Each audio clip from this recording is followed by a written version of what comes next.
Hey folks, welcome to Testing Hacks. In this video, we will see what is break statement in Java. It is basically known as jumping statement. Both break as well as continue. These statements are known as jumping statements. Let's start by an example.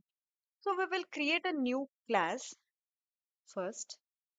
So let's say it has a break statement. Okay. And then we will select this and click on finish. So we have created a class. Now, suppose in case of switch statement, we were using this break statement.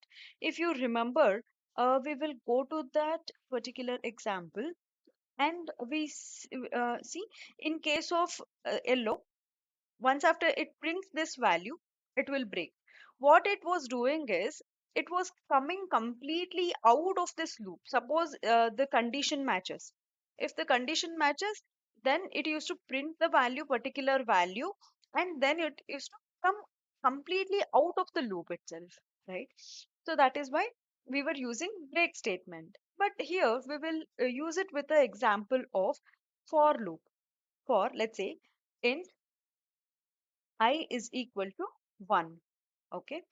And then I less than or equal to 10. And then I plus plus.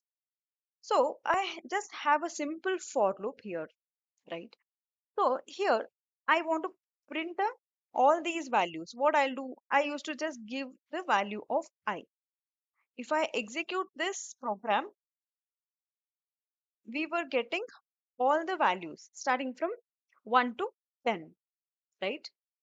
So what I'll do is now, I don't want value after 6.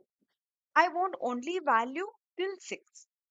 After 6, I don't want the further like 7, 8, 9, 10. These values I don't want to be printed. So what I can do is, I can just put a condition in case, suppose when it reaches the value of 6, okay?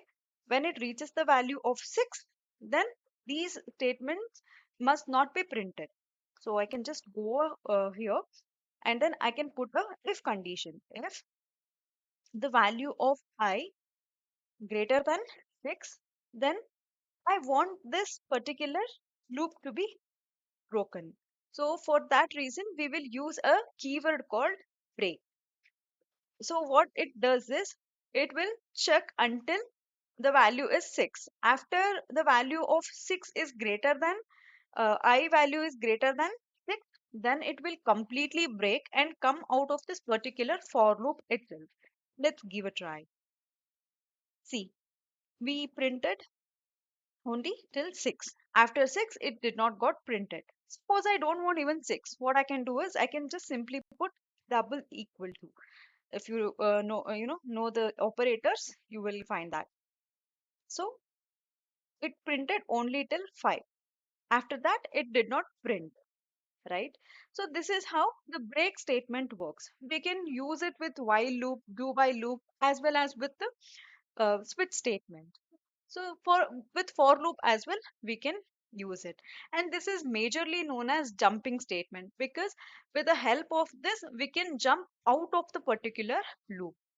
So this is all about the break statement in Java. Stay tuned for further videos. Thank you for watching. Bye bye.